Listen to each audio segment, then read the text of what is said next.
Nih. Assalamualaikum warahmatullahi wabarakatuh.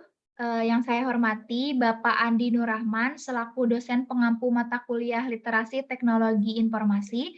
Sebelumnya, izinkan saya untuk memperkenalkan diri terlebih dahulu. Nama saya Ingriana Astuti dengan NPM 203402035. Dan pada kesempatan kali ini saya akan mempresentasikan materi dari PKM Karya Cipta yang saya buat. Baik, untuk mempersingkat waktu, izinkan saya untuk memulai presentasi kali ini. Ide aplikasi, yang saya buat berjudul Mataku. Apa itu Mataku? Mataku adalah aplikasi gabungan antara pengenalan gambar dan pengenalan suara untuk membantu para penyandang tunanetra.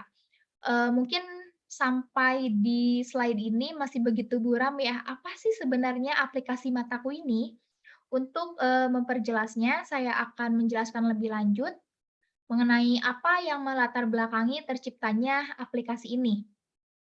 Jadi, menurut estimasi yang saya dapat dari Kementerian Kesehatan Republik Indonesia, jumlah tunanetra di Indonesia saat ini adalah 1,5% dari seluruh penduduk. Jika saat ini penduduk Indonesia berjumlah kurang lebih 250 juta jiwa, berarti sekurang-kurangnya saat ini ada sekitar 3.750.000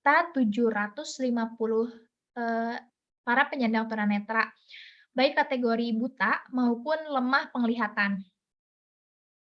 Eee, Ide aplikasi ini tercipta bersama dengan keresahan saya pribadi setiap kali saya berpapasan dengan teman-teman penyandang tunanetra. Seperti, ada kalanya ketika saya melihat seorang penyandang tunanetra yang sedang berjalan bersama tongkatnya atau berjalan bersama hewan peliharaannya, saya kadang berpikir, bagaimana jika tongkat atau hewan pemandu tunanetra ini bisa bicara? Ya walaupun saya tahu itu mustahil, namun seandainya saya menjadi mereka, saya pasti membutuhkan kemustahilan itu untuk mempertanyakan hal-hal seperti, ada berapa orang di depan saya, bagaimana ekspresinya, atau di mana tempat penyeberangan, dan pertanyaan-pertanyaan penting lainnya. Atau bahkan, permasalahan paling umum yang saya sering tahu dari para, teman-teman penyandang tunanetra adalah mereka ini tidak bisa mengenali nominal pecahan uang dan, mereka sering, ditipu saat diberi uang kembalian. Nah, di sini, ini ada, sebuah, alat sistem virtual assistant speaker berbasis teknologi natural language processing dari Korea yang diprogram untuk mempelajari pola dan tata bahasa manusia lalu meresponnya. Alat ini di Korea, diberi nama Yongsil. Dari Yongsil inilah ide ini terlintas di benak saya. Ketika seorang pengguna menanyakan di mana tempat penyeberangan kepada Yongsil, Yongsil ini akan menjawab, akan menjawab bahwa dia akan memberitahu jika tempat itu bisa terlihat. Nah, di sinilah saya berpikir bahwa inilah waktu yang tepat untuk pengenalan gambar bisa ikut bergabung, begitu. Lalu, apa saja yang dibutuhkan untuk, aplikasi Mataku ini?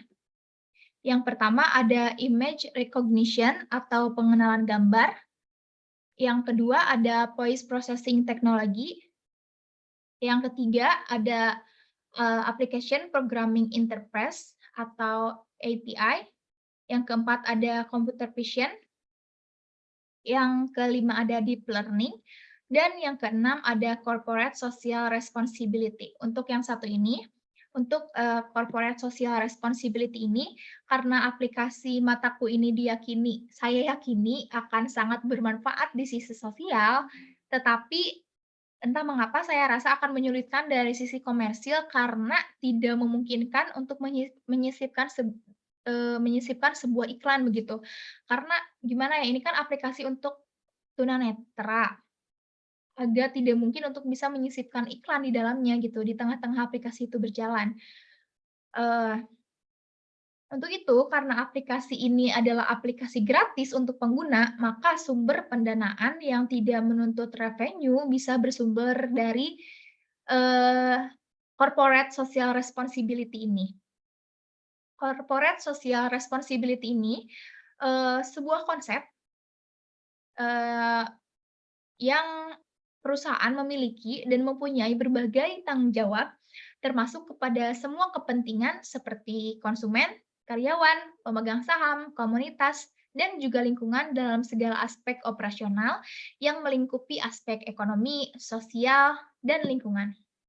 Eee, jika eee, jika aplikasi ini bisa untuk dikembangkan, saya sudah memperkirakan bahwa akan mencari pendanaan untuk aplikasi ini dari investor, alih-alih dari iklan komersial tadi. Eee, Mungkin embel-embelnya jika seorang investor melakukan pelayanan ini bersama saya, bersama aplikasi Mataku ini, akan sangat yakin citra perusahaannya di mata masyarakat akan sangat baik, begitu. Kemudian di sini ada tahap, eee, pelaksana tahap pelaksanaan. Yang pertama, dilakukan survei. Survei ini dilakukan terhadap aplikasi pengenalan gambar dan pengenalan suara yang pernah ada. Setahu saya yang pernah ada itu di Amerika dan di Korea sana. Kalau di Korea itu nama aplikasinya Nungil, kalau tidak salah. Dan yang kedua, korelasi data. Pada tahap ini, adalah pencarian data dan literatur yang dibutuhkan untuk, perancangan. Kemudian yang ketiga ada perencanaan konsep, yaitu, perencanaan konsep aplikasi apa yang akan dibuat, fungsi dan inovasi beserta data yang diperlukan. Kemudian yang keempat ada perancangan awal, jika data yang dikumpulkan sudah cukup lanjut pada tahap perancangan awal yang melingkupi cara kerja aplikasi. Kemudian yang kelima, pengumpulan informasi dan objek. Agar tidak salah prediksi, aplikasi diberi asupan, seperti diberi makan gitu istilahnya, berupa informasi dan objek yang nantinya akan dikenali. Jadi, ya mungkin akan memakan waktu di proses ini ya. Jadi harus banyak objek dan harus banyak informasi yang jadi santapan agar, si aplikasi ini nantinya tidak akan salah mengenali objek atau informasi. Kemudian yang keenam ada penyusunan data teknis. Data yang ada kemudian dirancang dan digabungkan satu dengan yang lainnya. Kemudian yang ketujuh, membuat model mesin learning. Yang kedelapan, melakukan implementasi model. Pengimplementasian, model ini harus selaras dengan tujuan model saat dibuat. Hasil implementasi dari model ini yang nantinya disebut dengan AI. Implementasi model ini yang nantinya disebut dengan AI ini, biasanya ada yang sederhana berupa dashboard, hingga, yang kompleks seperti aplikasi Mataku ini, sejauh yang saya tahu. Kemudian yang ke-9, melakukan backup. Seperti melakukan backup, pada umumnya melakukan backup agar tidak terjadi sesuatu yang tidak dihendaki. Jadi misalkan ada sesuatu yang tidak dihendaki, masih punya rekam cadangnya. Dengan demikian, model tersebut masih bisa beroperasi dan dipergunakan kembali. Kemudian ada evaluasi. Evaluasi dilakukan untuk pengecekan terhadap fungsi dan kekuatan dari aplikasi hasil kerja. Dan yang terakhir ada pengunggahan aplikasi. Jika segala evaluasi berhasil dilakukan, langkah selanjutnya dan langkah terakhir adalah pengunggahan aplikasi di application market seperti Play Store dan App Store. Kemudian di sini ada cara kerja aplikasi. Yang pertama, jika aplikasi sudah berhasil diunduh di ponsel, aplikasi dibuka. Yang kedua, kemudian aplikasi aktif. Kemudian terdapat objek yang akan dikenali, kemudian kamera aplikasi tertuju pada objek, kemudian aplikasi mengenali objek, kemudian pengguna menanyakan keberadaan atau deskripsi objek, kemudian pelantang suara dan speaker menjelaskan atau menyuarakan keberadaan dan deskripsi objek, kemudian selesai, aplikasi berhasil digunakan. Lalu, apa manfaat dari aplikasi Mataku ini? Dengan terciptanya aplikasi ini, akan memberikan manfaat besar kepada masyarakat, terutama dan khususnya bagi teman-teman penyandang tunanetra, yaitu sebagai pengganti fungsi penglihatan, kemudian bisa mendeteksi jenis obat dan kandungannya, kemudian membantu menyuarakan isi tulisan sebuah buku maupun tulisan-tulisan yang lain, kemudian yang keempat menunjukkan tempat penyeberangan jalan, yang kelima menyebutkan pecahan nominal uang, yang keenam menyebutkan tanggal kadaluarsa produk dan, fungsi-fungsi yang lain dan manfaat-manfaat yang lain. Saya rasa aplikasi Mataku ini bukan hanya mencari keuntungan, tapi juga melakukan layanan publik demi mensejahterakan, teman-teman penyandang tunanetra. Sekian, mungkin segitu saja yang bisa saya sampaikan. Mohon maaf apabila ada kesalahan. Terima kasih. Wassalamualaikum warahmatullahi wabarakatuh.